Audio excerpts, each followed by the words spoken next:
Hello, friends. This is Darren Hayes of PigskinDispatch.com. Before we take you to your favorite Sports History Network show, just want to tell you a little bit about some merch that you can pick up that represents your favorite SHN podcast. So far, there's t-shirts, coffee mugs, and even books from some of the authors that do podcasts right here on SHN. Who could buy something better than that, than have the history right from the gentleman that you hear talking about it? But we also are adding things each and every day. And where's that store, may you ask? Well, it's at SportsHistoryNetwork.com. Up at the top, there is the SHN merch button. Click on that. It'll take you right to the store, and you can be representing your favorite podcast and show the world that, hey, on the swag that I'm using, it's the headquarters of sports yesteryear, Sports History Network, and my favorite podcaster, the Sports History Network store. Shop there today. This podcast is part of the Sports History Network, your headquarters for the yesteryear of your favorite sport. You can learn more at sportshistorynetwork.com. Now, live and direct from the press box at Old Comiskey Park, it's time for When Football Was Football. Let's join your host, Joe Ziemba, with another forgotten tale from Chicago's pro football history. Let's go! Every so often, we encounter a football story that just screams to be shared. In this episode of When Football Was Football, we'll actually discuss a kicker who, believe it or not, regularly boomed 100-yard punts in practice. Sometimes, there are true stories that just cannot be made up. Such was the case of punter Harry Ghaul, whose startling backstory includes the previously mentioned punting skills, but also a Hall of Fame collegiate football career at a major football university. That type of accomplishment is not necessarily unusual in pro football circles, where only the best of the best from the college ranks make it with the NFL big boys. However, and get this, the spectacular college career for Harry Ghaul began after his professional time with the Cardinals. Let's begin this unique story of Mr. Ghaul, who was born on June 4th, 1921. In late summer of 1944, the rumors regarding the kicking skills of Mr. Ghaul reached the Chicago Cardinals, who were preparing for an unusual season to say the least. During World War II, the NFL managed to stay in operation, but that proposition was certainly touch and go, and a lack of players forced Philadelphia and Pittsburgh to merge for the 1943 season, when they were known as the Steagles, while the Cardinals and the Steelers did the same in 1944 as the Card Pits. With so many players off to the war effort, teams scrambled for any available talented gritters. Since the Cardinals needed both a fullback and a punter, Ghaul was plucked from the New Jersey semi-pro ranks and quickly joined the Cards at the team's training camp with the new Steelers in Waukesha, Wisconsin in August of 1944. As individuals from both the Cardinals and the Steelers joined together for what everyone hoped would be a successful season for the newly christened Card Pits, the mammoth punts of Harry Ghaul quickly became a hot topic at the camp.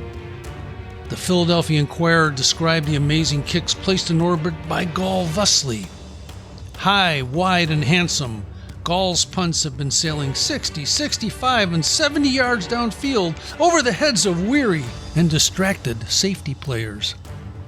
But Ghaul told the Inquirer that he was not happy with his efforts and surprisingly apologized for the results, saying, "I can't understand it. I'm simply not getting any distance out of my kicks this year." And this was after he had just got off an 80-yard punt in practice. If one had not witnessed the punting ability of Ghaul before the start of the training camp, his apology might have been confounding and confusing. Why would anyone apologize for kicking a football 80 yards? The Inquirer provided a glimpse into the past heroics of Ghaul as a reason for his disappointment by stating, once, playing with Burlington High School's state champions in New Jersey, he punted the ball from behind his own goal line all the way down behind the other goal, a total distance of 105 yards. Later in semi-pro action, Ghaul blasted an 87-yarder, all in the air. So a mere 70-yard punt for the Cardinals might have delighted the coaching staff, but it was disappointing for the punter himself. He simply expected his kicks to rocket big time into the stratosphere. The athletic career of Ghaul initially earned some notice beginning in 1939 at Burlington High School in New Jersey, and he quickly earned varsity letters in football, basketball, and baseball as a sophomore. He grabbed his first headline when he scored the only touchdown in Burlington's 6-0 win over Morrisville High School. His team finished 7-1-1, its best season in nearly a decade, and Ghaul was recognized by the Morning Post newspaper as one of the best kickers in South Jersey. More success followed in 1940 as Ghaul moved into the quarterback position as a junior to lead Burlington to an undefeated 10-0 record and the New Jersey state title. In a 25-7 win over Gloucester, Ghaul was the whole story for Burlington, according to the Morning Post, which reported, Ghaul proved himself a real triple-threat ace in scoring the first six-pointer on a spectacular 33-yard dash off tackle, flipping 2 touchdown passes, and setting up the way for a fourth score with a good run back of a punt. And to top it all off, this one-man show, he also got off a couple of long-distance punts, for which he is noted. Of course, with the brilliant 2-year mark of 17-1-1, much was expected of Burlington in 1941 until the Morning News sadly confirmed an unexpected rumor on September 5th, saying, Harry Ghaul quit school. No explanation was given for this difficult decision, but apparently the punter was ready to move on. Ghaul found work at a local factory in Burlington and in late September of 1941 joined the nearby Zuni Athletic Association football team of the Eastern Football Conference. This league routinely offered playing opportunities and a few extra dollars to former collegians wishing to continue their playing careers. Although not a starter for the Zuni club during what would have been a senior year of high school, Ghaul still experienced a great deal of action as a backup halfback and as the team's punter. Once again, his kicking exploits were marvelous as tracked after one game by the Morning Post, which said, Harry Ghaul gave the crowd a big thrill when he booted from his own end zone in the fourth period to the opponent's 25-yard line, a distance of more than 75 yards, considering the fact that Harry bunted from behind his own goal line. Zuni enjoyed its finest finish in history with an 11-0 record and the championship of the Eastern Football Conference. Was it a coincidence that the two teams that Ghaul played on finished with a perfect 21-0 mark over the past two campaigns? By this time, the now 20-year-old Ghaul had captured the attention of NFL teams, specifically the Pittsburgh Steelers and the Brooklyn Dodgers. On May 17, 1942, the Pittsburgh Press announced that the Steelers were successful in signing Ghaul to an NFL contract. Although he never played college football, and apparently never graduated from high school, Ghaul impressed the Steelers with his size, speed, and kicking ability. Now checking in at 6 feet tall and weighing 224 pounds, Ghaul was the perfect size for an NFL fullback. However, his quest for a spot on the Steelers was derailed, at least temporarily, when Ghaul was inducted into the military during the early days of World War II. He spent a year in the service before he received a medical discharge in September of 1943 due to high blood pressure that could not be controlled. Returning to Burlington, Ghaul latched on with the newly organized Camden Pros for the tail end of the 1943 football season, managing to participate in 4 games. Now playing fullback, Ghaul continued to shine while also unleashing his usual barrage of booming punts. And that's when the pros began calling again. Prior to the 1944 season, the Steelers and the Cardinals, as we said, merged forces, and the unified team hoped to find someone who could punt more successfully than the 34.4 yards per punt that the Steelers experienced in 1943.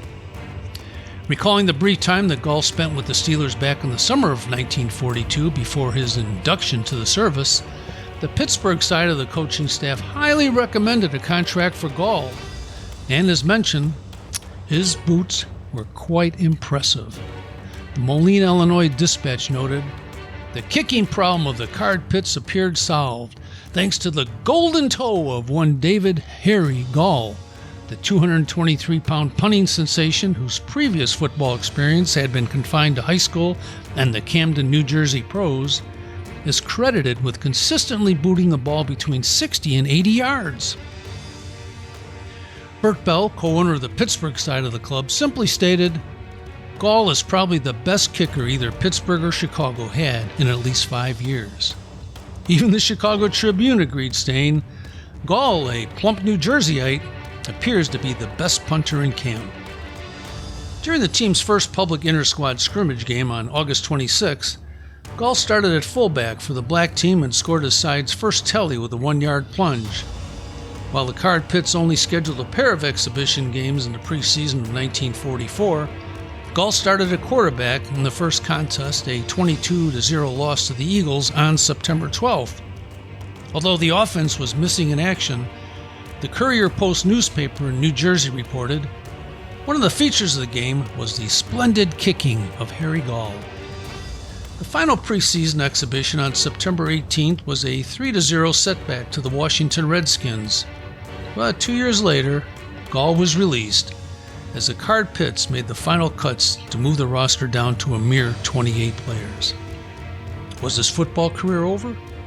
Far from it, as Ghaul joined the semi-pro Camden Blue Devils on September 28, 1944.